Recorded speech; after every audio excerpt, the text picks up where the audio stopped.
Today we're exploring Jaya, Ballard, and Oathbreaker. We're going to see what signature spell might pair best with her. For 2 red, she starts at 5 loyalty. +1, add red. Spend this mana only to cast instant or sorcery spells. +1, discard up to 3 cards, then draw that many cards. -8, you get an emblem with, you may cast instant and sorcery spells from your graveyard.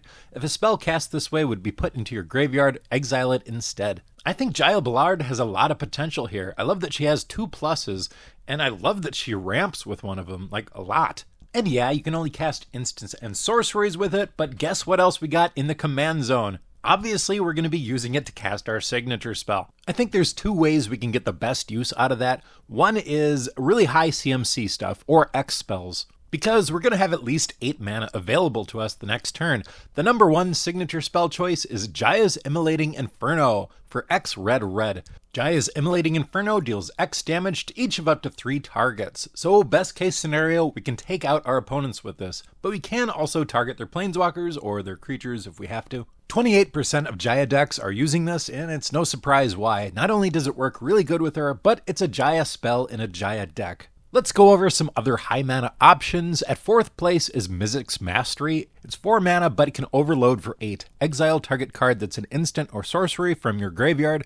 For each card exiled this way, copy it, and you may cast the copy without paying its mana cost. I do like how this one works with the 2nd plus, discarding instants and sorceries for you to mastery later.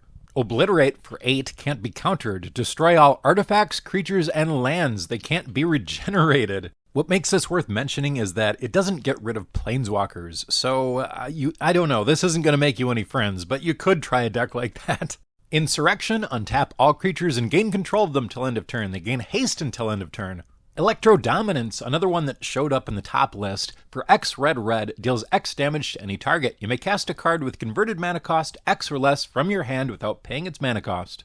Call forth the Tempest with Cascade. Call forth the Tempest deals damage to each creature your opponents control equal to the total mana value of other spells you've cast this turn. Crackle with Power costs XXX red. Crackle with Power deals 5 times X damage to each of up to X targets. So assuming you have 8 mana, it's dealing 10 damage to 2 targets.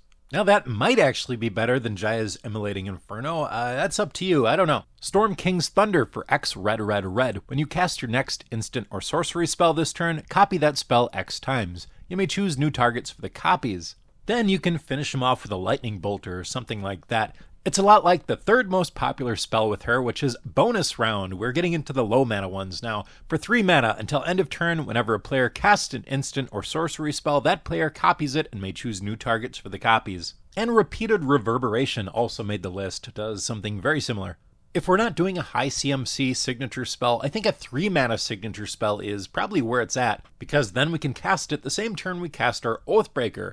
No doubt that's partly why, just because Will is the number 2 most popular. For 3 mana, choose one. If you control a commander, as you cast the spell, you may choose both.